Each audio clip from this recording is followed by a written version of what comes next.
امام حنیفہ نے ایک ٹانگ پہ 15 سپارے پڑھنے ہیں بعد میں خانہ کعبے میں کھڑے ہو کے، اور دوسری ٹانگ پہ 15 سپارے پڑھنے۔ اچھا مجھے نہیں سمجھ آتی یہ ایک ٹانگ اور دوسری ٹانگ کا ذکر کیوں کرتے ہیں؟ مطلب کوئی ان کو کوئی کرتب باز، کوئی جگلر بنانے کی کوشش کرتے ہیں؟ نبی علیہ السلام نے کبھی ایک ٹانگ کے اوپر ایک نماز اور دوسری ٹانگ پہ دوسری نماز پڑھی ہے؟ اچھا لوگ کس طرح فخر سے اسے بیان کر رہے ہوتے ہیں۔ ماشاءاللہ یہ حضور غوث پاک رضی اللہ تعالیٰ عنہ کا ماں ہے۔ حضور غوث پاک فرماتے کئی سال میں نے بغداد کے جنگلوں میں اس طرح گزارے کہ نہ کوئی مجھے جانتا تھا نہ میں کسی کو جانتا تھا۔ فرماتے میں نے خود کو اتنا گمنام کر دیا، نہ کوئی مجھے جانتا تھا نہ، اس لیے کہ حضور آپ کے مجاہدوں کی ابتدا کیا تھی؟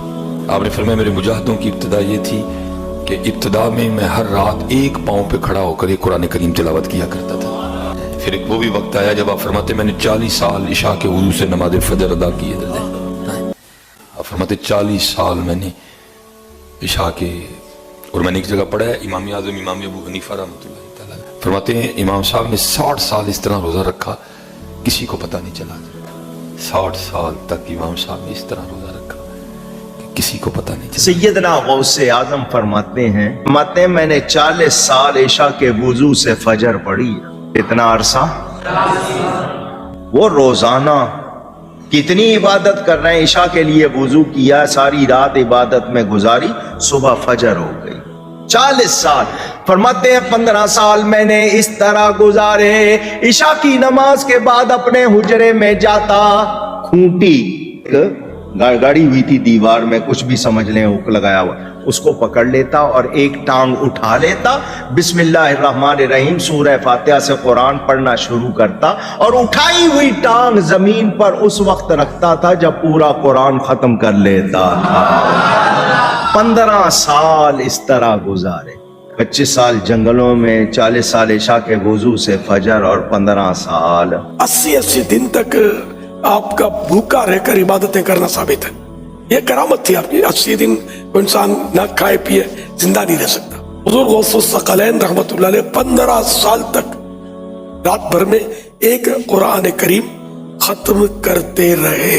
غوث پاک رحمۃ اللہ علیہ ہر روز ڈیلی 1000 رکعت نفل ادا فرماتے تھے۔ امام اعظم ابو حنیفہ رضی اللہ تعالیٰ عنہ کی شان تو دیکھو کہ آپ رضی اللہ تعالیٰ عنہ نے مسلسل 30 سال روزے رکھے، خالی روزے ہی نہیں رکھے، 30 سال تک ایک رکعت میں قرآن پاک ختم کرتے رہے۔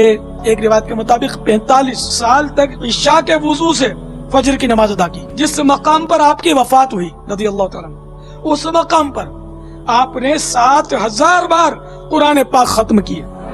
15 سپارے ایک لت اتے اور 15 ایک اتے پڑے۔ یار بھائی 2 لتاں استعمال کرو، کسی نے منع کیتا ہے؟ اس میں زیادہ تھکنے کے چانس ہیں۔ آپ ایک ٹانگ کے اوپر اگر 15 سپارے پڑھیں، بلکہ جو بیان کر رہے ہیں نا انہیں کہ آپ سے ہم سپارے نہیں ڈیمانڈ کرتے، یہ ایک سپارہ پڑھنے میں آدھا گھنٹہ لگتا ہے، تو 15 پارے آلموسٹ 7.5 گھنٹے بنے۔ 7 گھنٹے تو پہلے ایک لاتے کھلو کے 10 نہ منو، خالی نہیں کھڑا ہوا جاتا۔ اور یہ کون سی سنت ہے؟ یہ ضرور سنت ہے کہ نبی علیہ السلام اگر قیام کے دوران تھک جاتے تو ایک ٹانگ پہ تھوڑا وزن ڈال دیتے، یہ نہیں کہ دوسری ٹانگ اٹھا لیتے تھے۔ نماز کا ایک پروٹوکول ہے، آپ نے اللہ کے سامنے اس طریقے سے کھڑا ہونا ہے کہ اس کا پروٹوکول ہو۔ یہ کون سا تماشا ہے کہ لات چکی ہے؟ ایک لات اٹھا کے، ایک لات چک کے تو بندہ کھڑا بھی نہیں ہو سکتا۔ یقین کریں بندہ تھک جاتا ہے۔ یہ ہو سکتا ہے کہ دوسرے آدمی کو رسی یوں پکڑی ہوئی ہو، خالی ایک ٹانگ پہ کون کھڑا ہو سکتا ہے یار؟ ہاں جس کی 4 ٹانگیں ہیں نا وہ کھڑا ہو سکتا ہے 3 ٹانگوں پہ، 2 ٹانگوں والا تو ایک ٹانگ پہ نہیں کھڑا ہو سکتا۔ سیدھی سی بات ہے یار۔ بخاری مسلم دونوں میں حدیث ہے، نبی علیہ السلام ایک دفعہ گھر میں داخل ہوئے تو آپ نے ایک رسی لٹکی ہوئی دیکھی۔ آپ نے فرمایا یہ رسی کس نے لٹکائی ہوئی ہے؟ تو بتایا گیا آپ کی بیٹی جو زینب ہے نا وہ عبادت کرتی ہیں اور اپنا جوڑا جو ہے نا اس سے باندھ لیتی ہیں نماز پڑھنے کے دوران، تاکہ جب نیند آئے اور جھٹکا لگے اور آنکھ کھل جائے۔ آپ نے فرمایا کھولو یہ رسی۔ یہ کون سا طریقہ ہے؟ نماز اس وقت تک پڑھو جب تک کہ تمہاری طبیعت تمہارا ساتھ دے، نفلی نماز، اس کے بعد آرام کرو۔ اللہ کے نبی علیہ السلام نے تو وہ رسیاں بھی کھلوا دی ہیں، اپنی بیٹی کی رسی، یہ بخاری مسلم دونوں میں ہے، جو انہوں نے اپنا جوڑا باندھنے کے لیے لٹکائی ہوئی تھی کہ مجھے جھٹکا لگے تو میں پھر دوبارہ نماز شروع کر دوں۔ اس طرح کی زبردستی کی نمازیں تو اللہ کے نبی نے پسند نہیں کی ہیں۔ جو رسیاں کھلواتے ہیں، یہ ٹانگ، ایک ٹانگ والے جو یہ مرغے اور مرغابیاں جب کھڑے ہوئے نمازیں پڑھ رہے ہوں گے، ان کے ساتھ وہ کیا کریں گے؟ حضرت مولا مشکل کشا علی المرتضی کرم اللہ تعالی وجہہ الکریم جب گھوڑے پر سوار ہونے کے لیے تشریف لاتے ہیں تو ایک رکاب میں نہیں کہ ایک پیڈل میں اپنا پاؤں مبارک رکھتے ہیں. تو ایک پیڈل پر پاؤں رکھا اور دوسرے پیڈل پر جب پاؤں رکھتے تھے تو اسی قلیل ترین سیکنڈوں میں پورا قرآن پاک پڑھ لیتے تھے.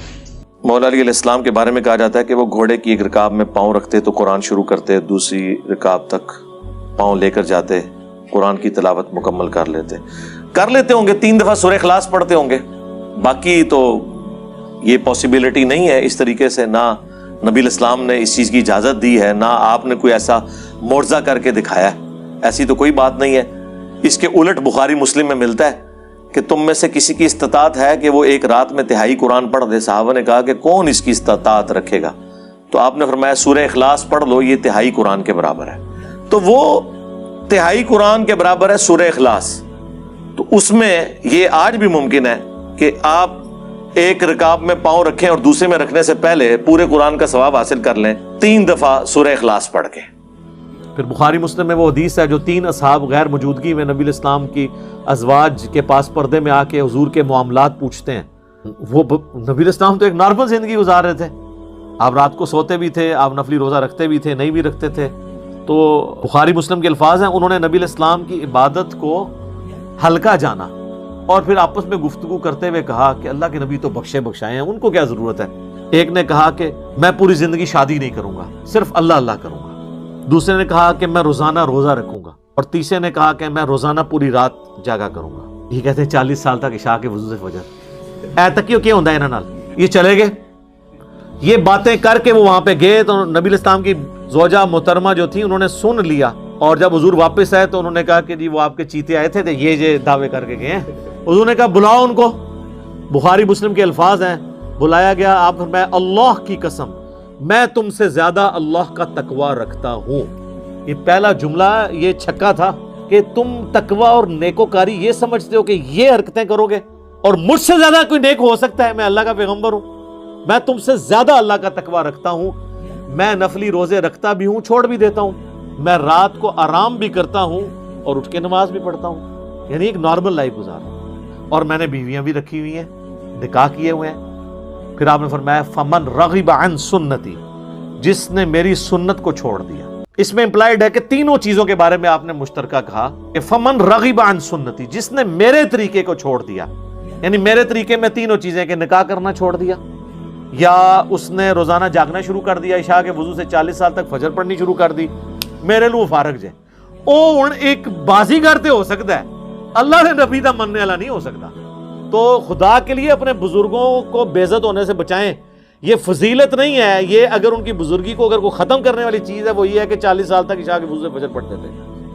جی اے تے بزرگ وڈنے والی ہے گل, بزرگاں نو بچانا ہے تے یہ کیا کرو رات نو سوندے بھی سن تے اٹھ کے نماز بھی پڑھ لیندے سن. یہ نہ کوئی عشاء کے, یہ بتاتے ہیں کرتب ان کا, یہ کرتب ہی ہے نا.